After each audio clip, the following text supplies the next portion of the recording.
Death is the one certainty every culture agrees on. Except in one ancient line of testimony, a single name breaks the pattern so cleanly that readers still argue about what actually happened. Picture a world measured in genealogies, names stacked like years. And then, in the middle of that rhythm, a life stops mid-sentence. Not with a funeral, not with a grave. The text simply says he was gone. His name is Enoch.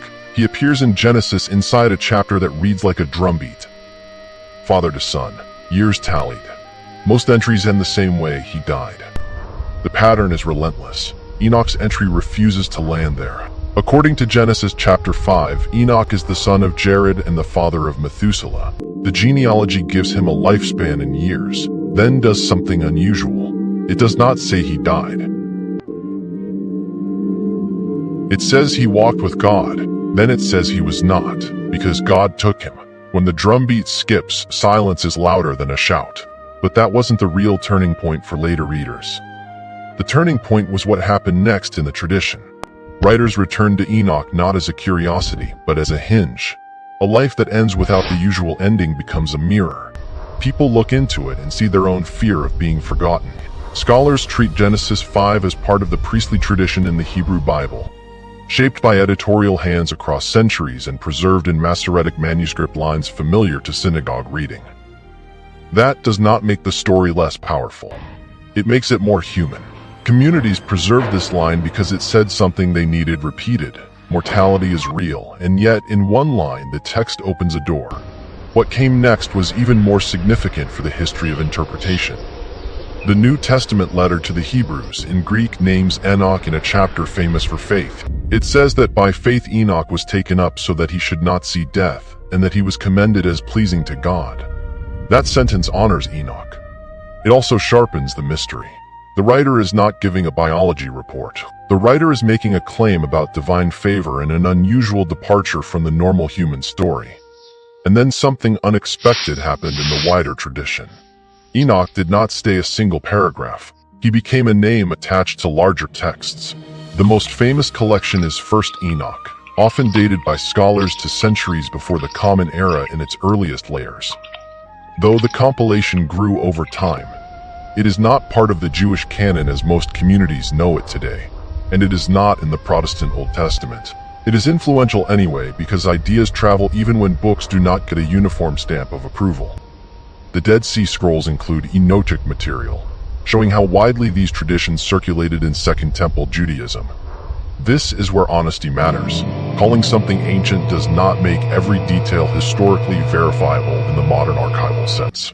What is verifiable is that real communities copied these texts, debated them, and carried them. The Book of Enoch survived in G's manuscript tradition connected to Ethiopian Orthodox Christianity, which is why many people first encounter it today through that lens. Jude's short New Testament letter quotes language that sounds like Enoch tradition, referring to a prophecy about the Lord coming with thousands of his holy ones. Readers still discuss whether Jude is quoting First Enoch directly or a shared stream of tradition. Either way, the link is not subtle. A tiny figure in Genesis becomes a thread pulled through multiple centuries of writing, but that wasn't the end of the tension between brevity and expansion. Second Enoch, sometimes called the Slavonic Enoch, exists in medieval manuscripts and presents a different literary world. Scholars argue over layers and dates. What remains clear is that the name Enoch became a container.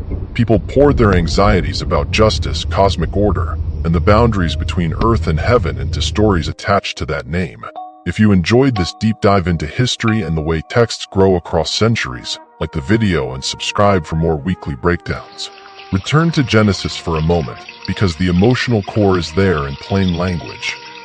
Enoch walked with God. The phrase is intimate and strange. It is not a certificate of perfection in a modern psychological sense.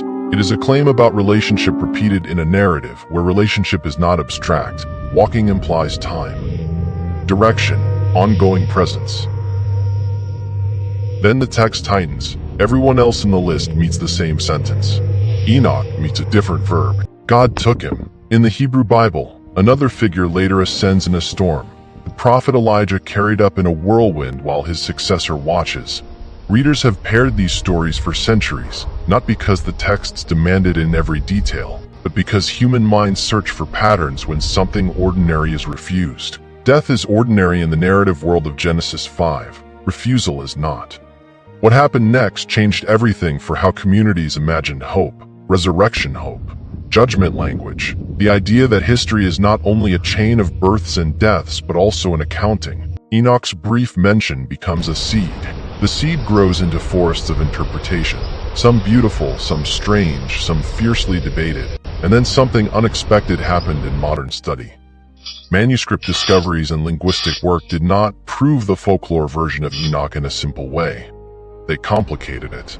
They showed scribes, translations, and communities in motion. They showed how a short genealogy line could become a magnet for meaning because the shortest lines leave the most room. But that wasn't the real turning point for you as a listener either. The real turn is quieter. It is the moment you realize the text is doing something cruelly fair. It tells you the thing you want most, continuity, and the thing you fear most, ending, in the same breath. Enoch's years are given as 365. Readers have long noticed the number's calendar echo. Scholars caution against turning numerology into certainty. What is fair to say is that ancient writers often use numbers with symbolic weight alongside literal intent. The text invites you to feel order. Then it breaks order with a departure.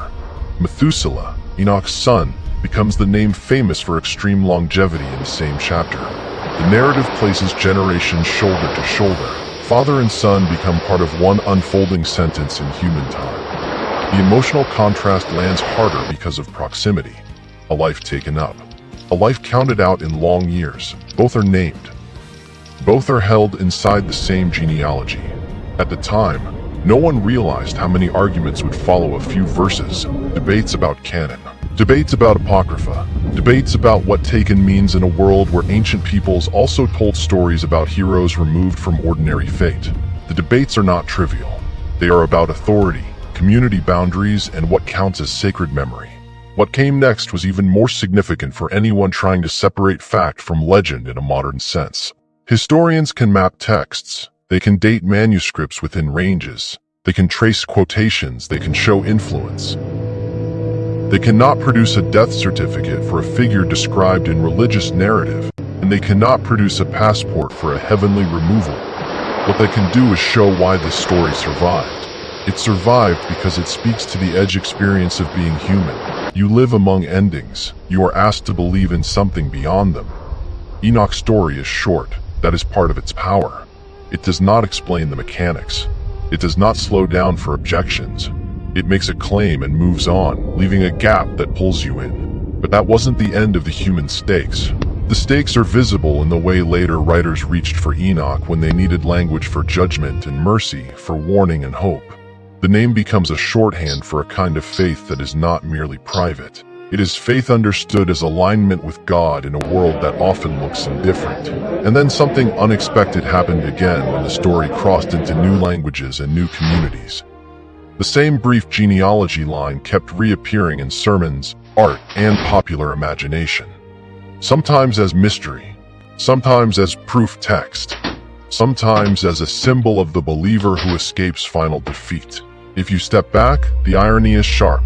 A man who barely speaks in the base text becomes a voice people think they hear everywhere. Silence becomes loud, but that wasn't the real turning point in how you should feel the story. The real point is smaller and harder. It is the difference between wanting an answer and living with a sentence that refuses to close. Genesis does not say Enoch never died because modern medicine failed to find a body. It says it in the language of walking and taking. Hebrews reframes it as faith and divine pleasure. Later, literature expands it into visions. Each layer adds community context. None of them remove the original gap. What happened next changed everything for readers who fear being reduced to a statistic in a long list. The genealogy form can feel cold. Enoch's line feels hot, personal, strange. Scholars will continue to disagree about dates, sources, and dependencies. That disagreement is not a failure. It is what happens when ancient texts matter. At the time, no one could have typed a comment section argument. They could still feel the pressure of the question. Enoch walked so closely with the divine that he simply stepped out of time, leaving a legacy of faith rather than a grave. For more weekly deep dives, like and subscribe.